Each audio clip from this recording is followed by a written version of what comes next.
ಅವ್ರು ಯಾರು ಬರಲ್ಲ ಅನ್ಸುತ್ತೆ.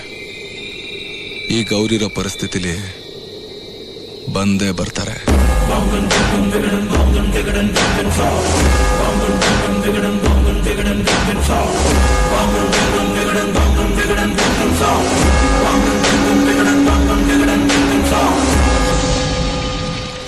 ಶೆಟ್ಟಿ ಏನಾಯ್ತು?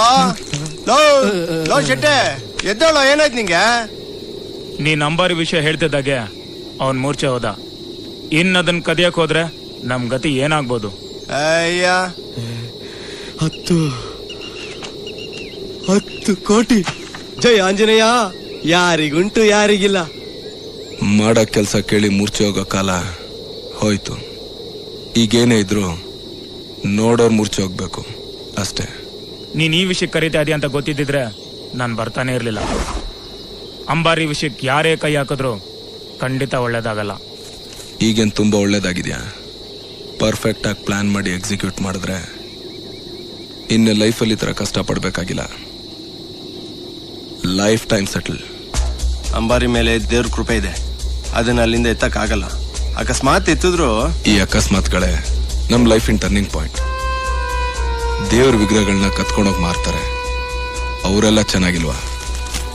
ಕಣ್ಣೆದುರುಗಣ್ಣನೆ ರಾಜಕಾರಣಿಗಳು 1000 ಕೋಟಿ ಹೊಡಿತಾರೆ, ಅದು ಹಗಲ್ದಾರೋಡೆ ತಾನೆ. ಇಲ್ಲಿ ಎಲ್ರಿಗೂ ಅವ್ರದೇ ಆದಂತ ಕನ್ಸುಗಳಿದೆ, ಪ್ರಾಬ್ಲಮ್ಗಳಿದೆ. ಅದನ್ನೆಲ್ಲ ಸೆಟ್ರೇಟ್ ಮಾಡ್ಕೊಳ್ಳೋದಕ್ಕೆ ಇದೊಂದು ಒಳ್ಳೆ ಅವಕಾಶ. ನಾವೆಲ್ಲ ಒಗ್ಗಟ್ಟಾಗಿ ಕೈ ಹಾಕಿದ್ರೆ ಈ ಡೀಲ್ ಸಕ್ಸಸ್ ಆಗುತ್ತೆ ಅಂತ ನನಗ್ ಕಾನ್ಫಿಡೆನ್ಸ್ ಇದೆ. ನೀವುಗಳು ಮನ್ಸು ಮಾಡ್ಬೇಕು. ಪಟ್ಟು ಕೂರ್ಸೋ ಕನ್ಸನ್ ತೋರಿಸಿ ಚಟ್ಟಕ್ಕೇರಿಸ್ತಾ ಇದೆಯಾ? ಚಟ್ಟಕ್ಕೇರೋದು ಫಿಕ್ಸ್ ಪ್ರೋಗ್ರಾಮ್. ಪಟ್ಟಕ್ಕೇರ್ಬೇಕು ಅಂತಂದ್ರೆ ರಿಸ್ಕ್ ತಗೊಳ್ಳೇಬೇಕು. ರಾಜ ಆಗ್ಬೇಕು ಅಂತ ಆಸೆ ಇದ್ರೆ ರಾಜ್ಯನಿಗೆಲ್ಲ ತಾಕತ್ತಿರ್ಬೇಕು. ಯುದ್ಧ ಮಾಡೋಕೆ ಅಂತ ನಿಂತ ಮೇಲೆ ಸೈನಿಕರ ಲೆಕ್ಕ ಹಾಕ್ಬಾರ್ದು. ನೋಡು ಜಗ್ಗು, ಬೆಟ್ಟನ 10 ರಿಸ್ಕ್ ತಗೋಬಹುದು, ಆದ್ರೆ ಎತ್ತೋ ರಿಸ್ಕ್ ತಗೊಳಕ್ಕಾಗಲ್ಲ. ಹೌದು, ಇದು ಒಳ್ಳೇದಲ್ಲ.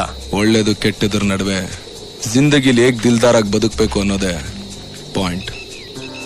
ಈ IT, BT, MNC ಕಂಪ್ನಿಗಳೆಲ್ಲ ಒಂದಲ್ಲ ಒಂದ್ ರೀತಿ ಸ್ಮಗ್ಲಿಂಗ್ ಬಿಸ್ನೆಸ್ ನಲ್ಲಿರೋರೆ.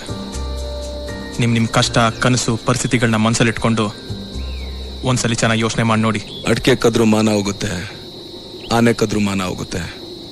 ಅಡಿಕೆ ಮಾರಿದ್ರೆ ದಿವ್ಸದ ದುಡ್ಡು, ಆನೆ ಮಾರಿದ್ರೆ ವರ್ಷದ ದುಡ್ಡು, ಅಂಬಾರಿ ಮಾರಿದ್ರೆ ಜೀವನ ಪೂರ್ತಿ ದುಡ್ಡು. ಹೌದೌದೌದು. ಇಂಥ ದಸರಾ ಆಫರ್ ಯಾರನ್ನ ಬಿಡ್ತಾರಾ? ಅಂಬಾರಿ ಕದೀರಿ, ತಲಾ 10 ಕೋಟಿ ಪಡೀರಿ. ಜಗೋ, ಈ ಕೆಲ್ಸಕ್ಕೆ ಕೈ ಹಾಕೋದು ಒಂದೇ, ನಾವೆಲ್ಲ ಮತ್ತೆ ಜೈಲ್ ಸೇರೋದು ಒಂದೇ.